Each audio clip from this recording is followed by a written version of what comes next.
première réaction un match qui était presque gagné d'avance ou pas? Bon, un match de basket, pas plus qu'un match de foot ou quoi que ce soit, n'est jamais gagné d'avance. Ici, parce qu'on ne sait pas comment, et on a vu que par séquence, l'équipe de Bordeaux a réussi à nous faire douter un petit peu, à se remettre un petit peu dans le match. Donc non, bon, le match n'était pas gagné d'avance. Il l'a été par contre parce que les joueurs, sur une grosse partie du match, ont réussi à rester cohérents défensivement, parce qu'on encaisse que 66 points. Il ne faut pas croire que l'absence de leur pivot notamment ce soit plus facile à défendre, parce qu'il y avait beaucoup de joueurs périphériques, c'est jamais très aisé. Et puis en attaque, comme ils étaient très regroupés, on a vu que Sheik a eu beaucoup de mal à s'exprimer notamment. Là, ça va être quoi le prochain rendez-vous pour vous? Alors le prochain match, c'est Poitiers. On va à Poitiers, l'une des grosses cylindrées du championnat. Là, bon, les joueurs vont souffler un petit peu, parce qu'on vient d'enchaîner d'entrée deux matchs rapprochés, et puis deux matchs qui étaient très durs à Rueil, et celui-ci qui était dur mentalement quand même. Parce que voilà, c'était un match très très important, le profil play-off comme on en a parlé, donc c'est très bien de l'avoir pris.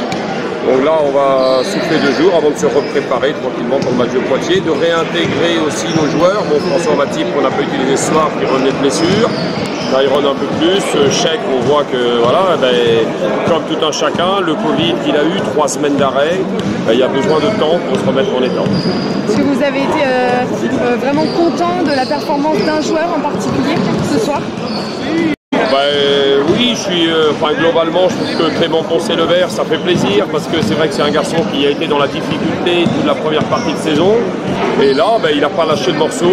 Et ça fait quand même 3-4 matchs qu'il enchaîne. Ça avait déjà commencé fin décembre, et qu'il enchaîne là. Et là, c'est vrai que le fait d'avoir son apport, a fortiori, je dirais qu'il a assumé avec l'absence de Maël Lebrun, notre capitaine, il ne faut pas l'oublier. On avait aussi, nous, un blessé majeur.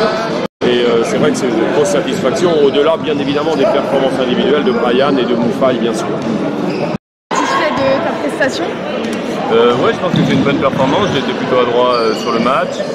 Voilà, après je fais quelques erreurs, je pense 5 fautes, donc le soir à la fin du match c'était un peu une petite frustration. Mais oui, globalement, je suis plutôt satisfait de mon match.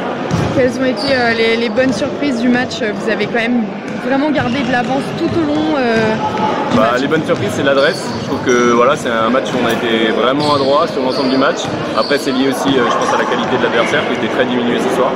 Mais je trouve qu'on a quand même réussi à garder une régularité et à pas se laisser avoir dans le piège du match avec une équipe diminuée ou un match de traînard où ils reviennent à la fin et on est resté sérieux jusqu'au bout. Ça va être quoi l'enjeu, l'objectif du prochain match pour vous? On va à Poitiers, donc on sait que c'est une grosse équipe qui descend de niveau supérieur. Voilà, l'objectif ça va être de rester dans cette même dynamique en corrigeant les petites erreurs qu'on a pu faire pour espérer aller faire un coup là-bas la semaine prochaine. Alors justement les petites erreurs, c'était lesquelles on perd trop de ballons, on est gourmand sur notamment les phases de transition et de contre-attaque. Puis les rebonds offensifs, ça c'est une équipe aussi petite, on en laisse beaucoup trop. Voilà, c'est des fautes de concentration, que ce soit en défense ou en attaque, c'est ça qu'il faut qu'on arrive à corriger.